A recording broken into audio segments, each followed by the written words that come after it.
আসসালামু আলাইকুম বন্ধুরা, আশা করি সবাই ভালো আছেন। সবচেয়ে বড় খবর হলো ইরানের উপর হামলার কথা এখনও অনেক দূরের বিষয়।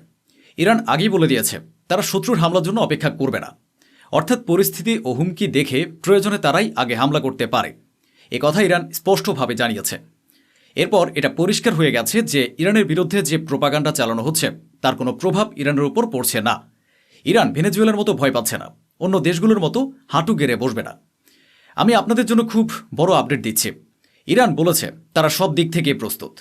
যদিও ইরানের ভেতরে পেইড প্রোটেস্ট হচ্ছে, টাকা দিয়ে ব্যাপক বিক্ষোভ করানো হচ্ছে, কারণ ইরানে দারিদ্র্য আছে।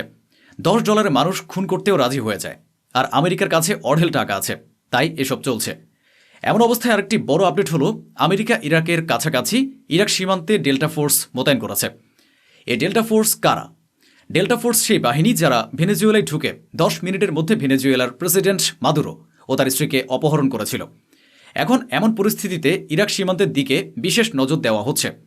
ইরাক সীমান্তে আমেরিকার ডেল্টা ফোর্স মোতায়েন হওয়া এটাই প্রমাণ করে যে আমেরিকা ও ইসরায়েল ইরানের উপর হামলার ফন্দি আসছে, আর এর আগে প্রস্তুতি নেওয়া হচ্ছে। প্রথমে বিক্ষোভ করানো হচ্ছে যাতে ইরান ভেতর থেকে ভেঙে পড়ে। দ্বিতীয়ত, বারবার এই প্রোপাগান্ডা চালানো হয়েছে যে ইরানে ক্ষমতা পতনের পথে, অথচ ইরানে কোনো ক্ষমতা পতন হচ্ছে না। সুপ্রিম লিডার নিজের জায়গায় আছেন এবং সেখানেই থাকবেন। এরপর আবার ইসরায়েলি ও ইউরোপীয় মিডিয়ার সামনে প্রোপাগান্ডা চালানো হয়েছে যে ইরানের সুপ্রিম লিডার নাকি রাশিয়ায় পালিয়ে যেতে পারেন। আপনাদের জানিয়ে রাখি, বাস্তবে এমন কিছুই হবে না, এমন কোনো বিষয়ই নেই। এটা শুধু ইরানের সঙ্গে একটা মাইন্ড গেম খেলা হচ্ছে। আমেরিকা ও ইসরায়েলের পক্ষ থেকে ইরানের বিরুদ্ধে যে প্রোপাগান্ডা চালানো হচ্ছে তা প্রতিবারই ব্যর্থ হচ্ছে এবং ইনশাআল্লাহ ভবিষ্যতেও হবে। আপনারা নিজেরাই দেখবেন।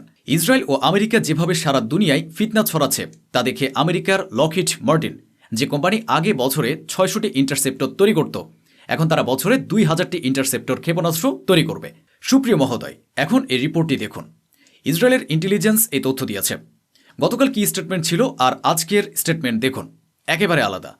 তারা বলেছে ইরানে যে বিক্ষোভ চলছে তাতে রেজিম চেঞ্জ হবে না এবং আমেরিকা ও ইসরায়েলের জন্য ইরানের উপর হামলা করা খুবই কঠিন। এটা ইসরায়েলি ইন্টেলিজেন্সের দাবি। ইরান বিবৃতি দিয়ে বলেছে, আমরা শত্রুকে ভয় করি না এবং যাই হোক না কেন আমরা আমেরিকার সামনে মাথা নত করব না। তার উপর ইরান এখন ইসরায়েলকে সরাসরি চ্যালেঞ্জও দিচ্ছে। ইরানের পার্লামেন্টের স্পিকার বলেছেন, যখন 12 দিনের যুদ্ধ হয়েছিল তখন যুদ্ধের মাত্র 4র্থ দিনের পরই ইসরায়েল যুদ্ধবিরতির জন্য ভিক্ষা চাইতে শুরু করেছিল। পুরো ইসরায়েলে তখন তোলপাড় শুরু হয়ে গিয়েছিল, আর সারা বিশ্ব সেই দৃশ্যগুলো দেখেছে। ইরানের মাত্র কয়েকটি ক্ষেপণাস্ত্রই আঘাত এনেছিল। ইরান যদিও অনেক ক্ষেপণাস্ত্র উৎক্ষেপণ করেছিল, তবে তার অনেকগুলোই প্রতিহত করা হয়েছিল। কিন্তু যে 8 থেকে 10টি ক্ষেপণাস্ত্র ইসরায়েল প্রতিহত করতে পারেনি, সেই 8-10টি ক্ষেপণাস্ত্রই ইসরায়েলের চেহারা বদলে দিয়েছিল। ইরানের সুপ্রিম লিডারও বিষয়টি নিয়ে ব্যঙ্গ করেছেন।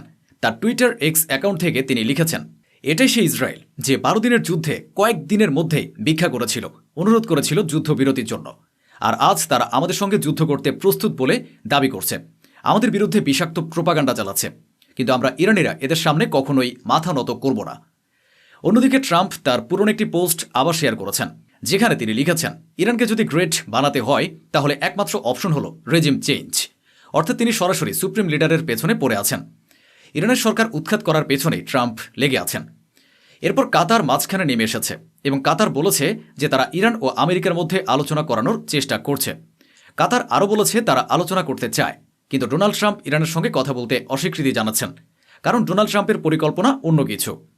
ইরানিয়ান কর্মকর্তার কাছে যদি আমার এই বার্তা পৌঁছায় তাহলে আমি তাদেরকে বলবো, ইরান যেন কারো উপর ভরসা না করে, বিশেষ করে কাতারের উপর তো একেবারেই না, সৌদি আরব বা অন্য মুসলিম দেশগুলোর উপরেও না, বরং শুধু আল্লাহর উপরই ভরসা করুক।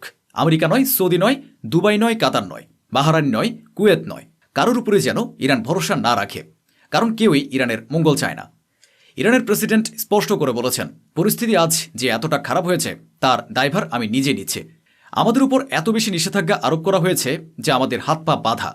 আমরা যতটা সাহায্য করতে পারতাম, যতটা অর্থ দিতে পারতাম, সবই আমরা ঘোষণা করে দিয়েছি। বন্ধুরা, প্রতি মাসে প্রতিটি ইরানি নাগরিককে $1 দেওয়ার কথা বলা হয়েছে। এটা কিন্তু খুব বড় বিষয়। তারা আরও বলেছে, তোমরা এর চেয়েও বেশি দাবি করছো, কিন্তু আমাদের কাছে এত টাকা নেই, তাই তোমরা প্রতিদিন গ্যাস ও বিদ্যুৎ সাশ্রয় করো। যদি মাত্র 10% হলেও গ্যাস ও বিদ্যুৎ সাশ্রয় করো তাহলে আমরা বড় বিপদ থেকে বেরিয়ে আসতে পারবো। আসলে সত্যটা হলো, এই পরিস্থিতির সুযোগ নিয়ে আমেরিকা ও ইসরায়েল আমাদের বিভক্ত করার চেষ্টা করছে। শুনুন, پول بدید ما هرچی پول داریم و داریم به همه میدیم 2% رشد بودجه معنیش اینه که ما خودمون رو تا جایی که ممکن بوده چلوندیم، تا جایی که ممکن بوده خودمون رو چلوندیم.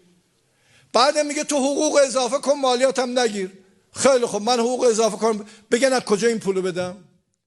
একদিকে সব চলছেই, অন্যদিকে ইরানের ভেতরে পেইড প্রোটেস্ট লাগাতার চলছে।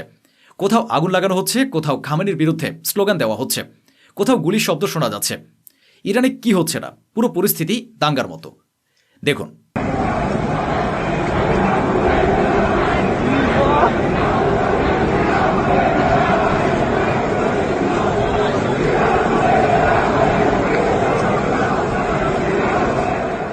এসব যা হচ্ছে, এই তথাকথিত বিক্ষোভ, এগুলো আসলে সন্ত্রাস। এরপর ইরানের পুলিশ প্রধান বলছেন, আমরা নজরদারি করছি এবং যারা দাঙ্গা ছড়াচ্ছে এবং দেশের ক্ষতি করছে তাদের গ্রেফতার করা হবে এবং শাস্তি দেওয়া হবে। انتظامیه جمهوری اسلامی ایران بر حسب وظیفه بعد از جزاف‌سازی صف معترضین از آشوبگران با قدرت و قوت برخورد کرد. تعداد زیادی اونها در صحنه دستگیر شدن و تعداد زیادی دیگه از اونها بعد از شناسایی در تور স্পষ্টতই দেশের ভেতরে ভাঙন ধরানোর পেছনে ইসরায়েল ও আমেরিকার হাত আছে। আর ইরানের কিছু মানুষও সামান্য টাকার লোভে নিজেরাই দেশ ভাঙার কাজে নেমে পড়েছে। এখন এই ভিডিওটি দেখুন। ইরানের নিরাপত্তা বাহিনী, ইরানের পুলিশকে ইরানের কিছু লোকই আক্রমণ করছে। এরপর যা হওয়া ছিল তাই হয়েছে। এখন আপনার সামনে দৃশ্যগুলো আছে। ইরানের পুলিশ টিয়ার গ্যাস ব্যবহার করছে। ইরানও চায় না, ইরানের পুলিশও চায় না যে কোনো সাধারণ মানুষের মৃত্যু হোক। তারা বাধ্য হয়ে টিয়ার গ্যাস ছুড়ছে। ওদিকে আগুন লাগানো হচ্ছে, পুলিশ লাঠিচার্জ করছে, কেউ কেউ ইরানের পতাকা পোড়াচ্ছে। পুলিশ বিক্ষোভকারীদের থামানোর চেষ্টা করছে, আর তারা ইরানের সুপ্রিম লিডারকে গালাগালি করছে। ভাবুন, এখন পর্যন্ত 29 জন বিক্ষোভকারী মারা গেছে। আইআরজিসির 2 জন সদস্য নিহত হয়েছে, 1-2 শিশুও মারা গেছে। অনেক কর্মকর্তা মারাত্মকভাবে আহত হয়েছে, বিক্ষোভকারীরাও আহত হয়েছে। এখন ইরানের জনগণের উচিত এটা ভাবা, উস্কানিতে পা দিয়ে আমরা কি নিজেরাই নিজেদের এবং আমাদের দেশের ক্ষতি করে ফেলছি না তো? এখন একটি পুলিশ স্টেশনের দৃশ্য দেখুন। একদিকে পুলিশ সদস্য আর অন্যদিকে এই ভিডিওটি দেখুন। ওই পুলিশ স্টেশনে হামলা করা হয়েছে, আর হামলা করে সেই পুলিশ স্টেশনেই, যার ছবি আমি পাশে লাগিয়েছি, এই পুলিশ সদস্যকে ইরানের বিক্ষোভকারীরা হত্যা করেছে। বলুন তো ভাই, এটা কেমন বিক্ষোভ? বিক্ষোভকারীরা সব সীমা ছাড়িয়ে গেছে। একটি দোকান থেকে চাল লুট করে এনে রাস্তায় ছড়িয়ে দিয়েছে।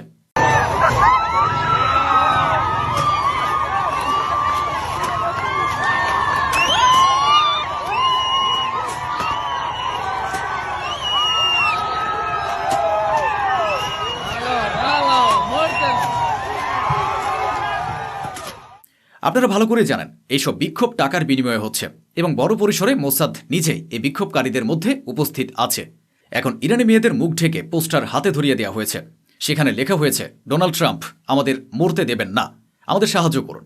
এটি পুরোপুরি প্রোপাগান্ডা। ইরানের ভেতরে যারা মোসাদের লোক আছে, আর ইরানের সেই সব মানুষ যারা খামেনি সরকার চায় না, যারা ইউরোপের মতো জীবন চায়, যারা চায় তাদের মেয়েদের অন্তর্বাসে ঘোরাতে, সমুদ্রে নগ্ন হয়ে শুতে, ভোগবিলাস করতে, ইউরোপীয় জীবনযাপন করতে, সেসব লোকদের জন্য আমেরিকা স্বর্গ। তারা আমেরিকা থেকে টাকা নিচ্ছে, ইসরায়েল থেকে টাকা নিচ্ছে এবং ভালোভাবেই ক্যাম্পেইন চালাচ্ছে। এই ভিডিওটি দেখুন। মেয়েটি মুখ ঢেকে হাতে পোস্টার ধরে আছে, তাতে লেখা, ট্রাম্প আমাদের মরতে দেবেন না, আমাদের সাহায্য করুন। স্বাভাবিকভাবেই ভাবুন, 4 দিন আগে ট্রাম্প বলেছিল, যদি ইরান বিক্ষোভকারীদের মারে তাহলে আমরা ঢুকে পড়ব এবং বিক্ষোভকারীদের বাঁচাবো। আর এখন সেই বিক্ষোভকারীরাই বলছে, ট্রাম্প দয়া করে আমাদের সাহায্য করুন। বুঝতে পারছেন তো যোগসূত্রটা? আর পুরো স্ক্রিপ্ট একদম নিখুঁতভাবে হয়েছে। ইরানের মালিকশাহী এলাকার নারীরা স্লোগান দিচ্ছে, death two Khamenei, death two IRGC. অর্থাৎ যে আইআরজিসি এতদিন ইরানকে রক্ষা করে এসেছে, তার বিরুদ্ধে যখন স্লোগান ওঠে তখন বিষয়টা সত্যি গুরুতর। আর দেখুন এরা কত বড় বিশ্বাসঘাতক। দেখুন।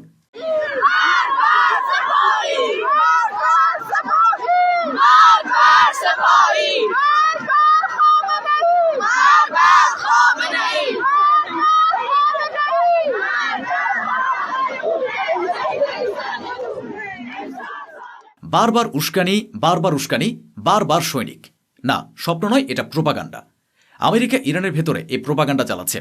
দেখুন, মোসাদের মাধ্যমে ইরানি মানুষদের দিয়ে দেয়ালে স্টিকার লাগানো হচ্ছে, সেখানে লেখা, ট্রাম্প ইরান তোমার জন্য অপেক্ষা করছে। দেখুন খেলাটা কত বড়। তো বন্ধুরা, এই ছিল আজকের আয়োজন, যা স্বচ্ছভাবে আপনাদের সামনে তুলে ধরা হলো। আশা করি আমাদের এই প্রচেষ্টা আপনাদের ভালো লেগেছে। অসংখ্য ধন্যবাদ। সুস্থ থাকুন, ভালো থাকুন।